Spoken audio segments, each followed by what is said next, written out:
When I think of Meg Mallon, it's her wonderful smile that first comes to mind.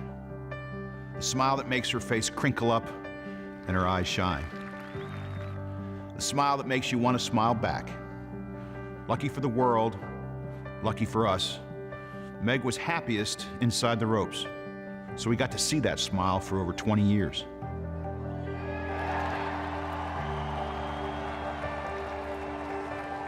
It's because she always appreciated the privilege it was to play golf at the highest level, because she considered herself lucky to compete against the best in the world. If you talk with her fellow competitors and her closest friends, you'll hear that her crinkly smile and that twinkle in her eye was also inspired by her competitive spirit. At her core, I don't think there's ever been someone who enjoyed competing more than Meg Mallon. Her family and friends will tell you she inherited her smile and her competitive willpower from her mother, Marion Mallon. She was raised on competition, and she excelled at baseball and basketball and tennis and swimming before she even took up golf. And Meg's love of the game was forever grounded in being able to bring her family together. In fact, you couldn't walk beside a fairway following Meg without bumping into one of the Mallons, if not all of them. Her father, John, her mother, Marion, or Timmy, or Johnny, or Liz, or Paul, or Trish. They all supported her, and she amazed them, as she did all of us. When you look back at the span of Meg's career on the LPGA Tour from 1987 to 2010, you could make the case that those years were quite possibly the most competitive in LPGA history. And it was during that time that Meg was up against players with names like Alcott, Bradley, Carter, Daniel, Davies, Inkster, King, Lopez, Sheehan. And that was just the first half of her career. In the second half, she had to take on challenges from players with names like Sorenstam, Pak, Webb, and Ochoa. And what do they all have in common? They're all Hall of Famers. And what did Meg do when she faced them? She smiled, and she won. What a great cut. A star is born. She won multiple tournaments in a given year 7 different times. She won 4 major championships, and proving that she was in the mix more often than not, she also finished 3rd or better in 6 additional majors. All in, Meg won 19 times in her career and was an integral part of 8 U.S. Solheim Cup teams. Now it's official, you can put it in the books.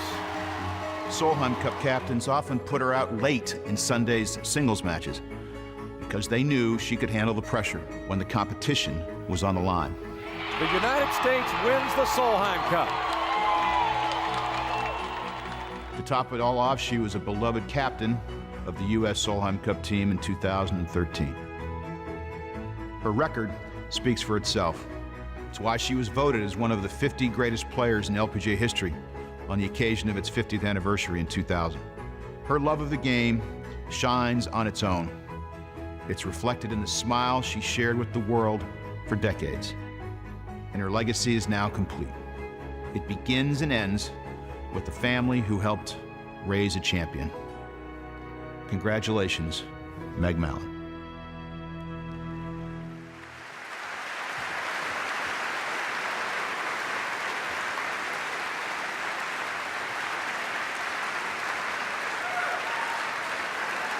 Presenting Meg Mallon for induction into the World Golf Hall of Fame is the Executive Vice President of Global Business Affairs for the PGA Tour and former Commissioner of the LPGA. Please welcome Ty Votaw.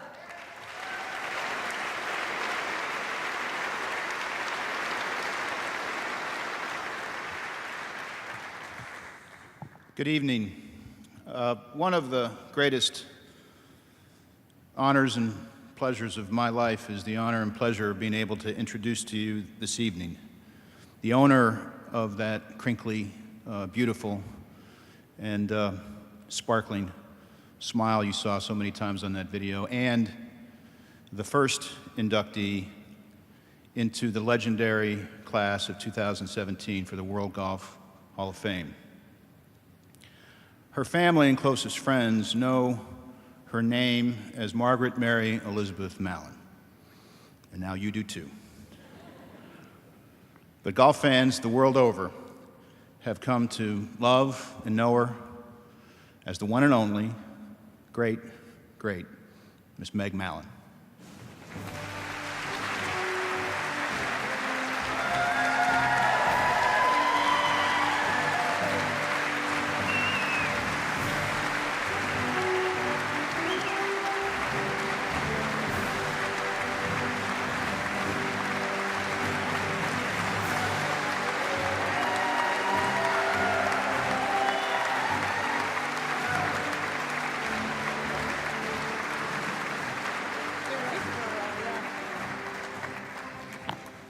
Don't sit down. Full disclosure, I'm a mess, so just hang in there with me, guys. Whew. That was pretty good. That was great, Ty. I should have just left at the video. That was beautiful. Let me begin by thanking Ty for his kind words and comments. When I asked Ty to be my presenter, I knew that he would capture the essence of my career, my family, and the many people who helped me get here. And he certainly did that very eloquently. Thank you, Ty, for tonight and for the special friendship we have shared for more than 25 years. Yeah.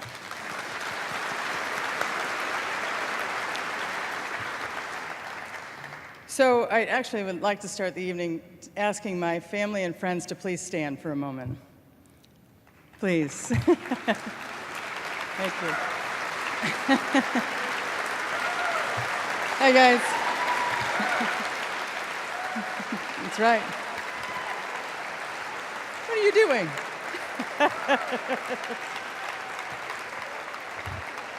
So I may be the one standing up here, but I made it because of the love, support, and encouragement you all provided me on my journey to this moment.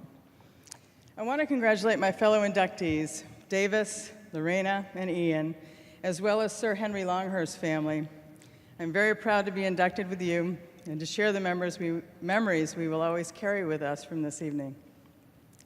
So it may surprise some of you that golf was not my first passion in sports. As a young girl growing up in Detroit, I admired Babe Didrikson, and I devoured every book I could read about her. I dreamed about being an Olympic athlete like Babe because I thought that was the only path available for a girl to compete.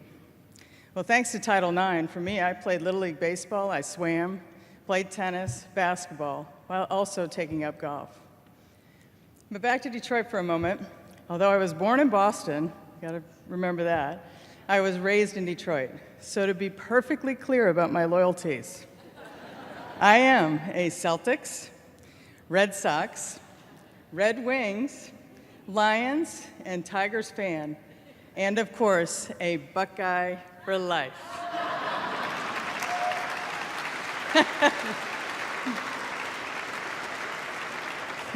Can I get an I.O.? There are three things that are a part of everyday life for the Mallons. We love sports, we love music, and we all have a great sense of humor. As the youngest of 6 children, I was blessed to grow up with siblings who included me in the sports they played and gave me the chance to try them all.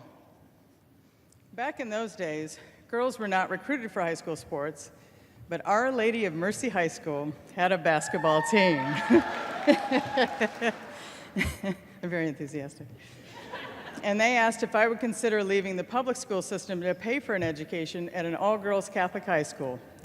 Fortunately, my parents took a deep breath and made it happen. I mean, I was the youngest of 6, So that is why I am so comfortable wearing this fabulous blue blazer and gray slacks. Woo! Give me a uniform any day. But back to Mercy, where during the time I was playing basketball, my mother, Marion, a role model for the ages, teamed up with another mom and started a girls' golf club so some of us would have a chance to compete in high school state tournaments. I'm proud to say that our loosely gathered team managed to finish second in the state my senior year. Now today, Mercy High School, they have a junior varsity and varsity girls golf teams that trace their beginnings back to that time my mother organized, and there's my coach, those teams. I also wanted to mention during those years that a great foundation for my golf swing came about through the help of Paul Van Loozen and Elmer Priestcorn, and I want to thank them for their help early on in my career. Thank you. So most of the sports genes passed on to all of us Mallon siblings probably came from my mom, who won the Oregon State Tennis Championship when she was 16 years old. She was later offered a college scholarship, but sadly, her parents did not let her take it because she needed to get a job to help with the family finances. She never got a chance to realize her dream of a college education, but she made sure we all did. She was a consummate sports mom, always in the background encouraging us, guiding us, and providing opportunities for us to succeed. Without her gentle hand nudging me along towards my athletic goals, tonight would not have been possible. So after 4 fabulous years at Mercy High School, I received a scholarship offer from Michigan State, but I persuaded my parents to let me walk on at Ohio State. Their facilities were the best in the country, right, Jack? And while I love Michigan State, I knew that Ohio State was where I could improve my game the most. I wanted to play golf for the Buckeyes like Jack Nicklaus, Joey Sindelar, and Tom Weiskopf had before me. I walked on as a freshman and earned a full ride by my senior year.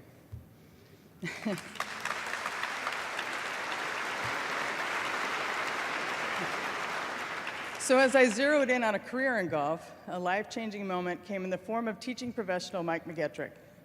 Before I met Mike, I was not exactly a world beater. I had just lost my card. Mike, he taught me how to practice effectively instead of just beating golf balls. He gave me the tools I needed to fine-tune my game, and he unleashed the inner athlete in me.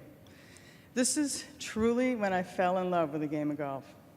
We made a great team, Mike. I can't thank you enough. I'm not sure where you are, but thank you so much.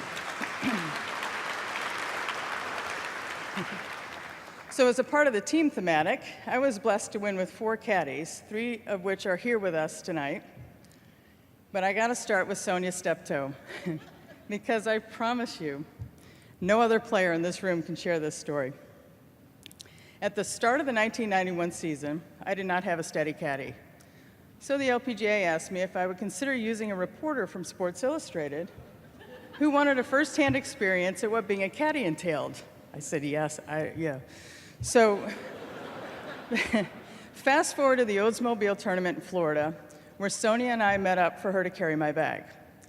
That's when I found out she had never played golf, much less carried a professional bag. And of course, typical of Florida tournaments, we had 25-mile-an-hour winds, rain delays, everything else Mother Nature could throw at us. Patiently walked her through every round, helping her understand the protocol of caddying. I have to admit, I was overwhelmed and distracted all week. Well, guess what? That distraction led to Sonia and me teaming up for my first ever LPGA win. When I edged by, yeah. When I edged by Betsy King and Dana Dorman during a weather-delayed Monday finish, of course. So I was so exhausted from the long week and weather that I got so sick I had to withdraw from the next week's event. Sonia had no problem with that. She's like, hey, I got my story. That's it. So ironically, Dana and John Dorman decided it wasn't a good idea for their marriage for the caddy partnership to continue, so John became my caddy. And he was instrumental in helping me win 2 majors later that year, as well as other tournaments over the next 7 to 8 years. So I guess an LPGA husband as a caddy was a winning formula for me. So after John came another successful partnership with Denise Colleen's other half, also named John, that delivered 2 more majors and more tournament wins. And also Tommy Thorpe was another caddy I won with, and although he could not join us tonight, I want to thank him, Sonia, and the 2 Johns for their commitment, support, and advice over the years. I share this honor with you as much as I share many great memories of our times together inside the ropes. Thanks, guys.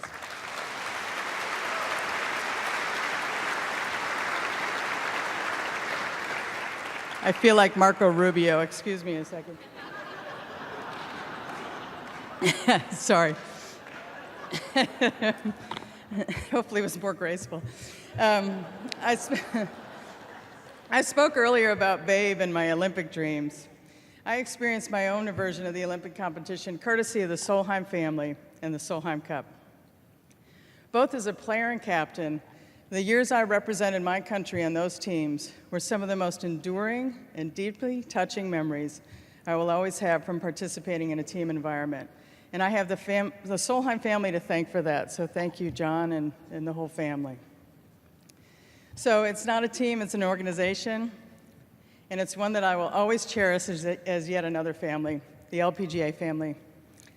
When I joined the LPGA 30 years ago, I was blessed to win and play with founders, champions, and players from around the world. I loved the era I played in. The staff and players really were a family, traversing the world together, united in a common goal, to grow our tour and bound together by challenges we all faced. Like, it was not unheard of to be able to play a golf course, but not be allowed to use the clubhouse facilities. And it's also true, I was kicked off a practice facility, not because I was a woman, but because I was an LPGA player. It seemed like we were constantly being told what we were not, rather than what we were. What we are? The best damn female golfers in the world who have persevered and been better for it. Right?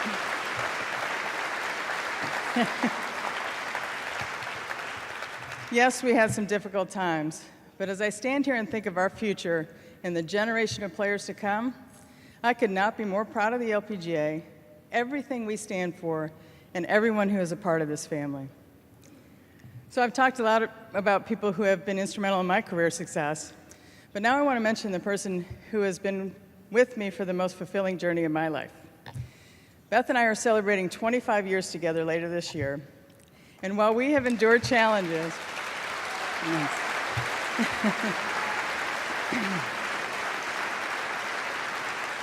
it's not easy, is it? While we've endured challenges along the way, I am so grateful and lucky to have this amazing woman by my side. She has taught me so much.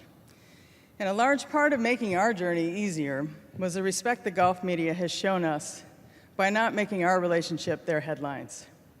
We have built a great rapport with the golf media over the years, founded on mutual respect, and they have been, for the most part, very fair and accurate in their coverage.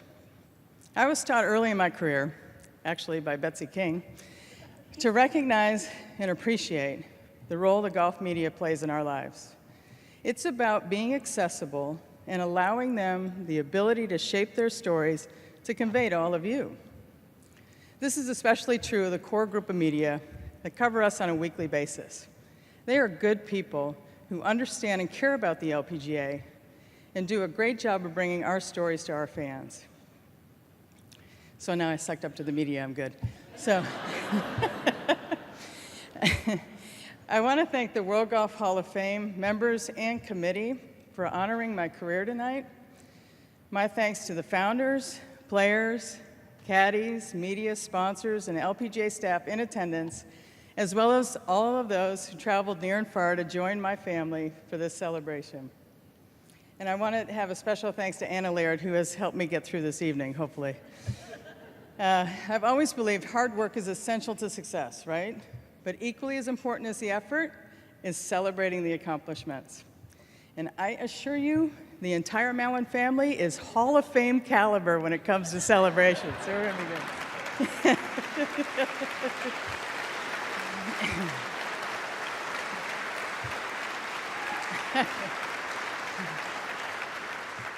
Especially when I'm done with this thing. So while this has all been beyond my expectations and dreams, if there's any regret, it is only that my mom, dad, and sister Tricia are not here to share it with us. But my faith comforts me to know they are at peace and watching over us. So as I think about my childhood, I remember that even though we were members of a country club, there were days during the week when I could not practice or play there. So I improvised by hitting balls against the white brick wall of my Detroit home, with some bricks protruding, others embedded. I remember the hours I spent chipping with my wedge, focusing on hitting the bricks that were sticking out so that ball would bounce straight back to me. My mind was filled with dreams of being a professional athlete.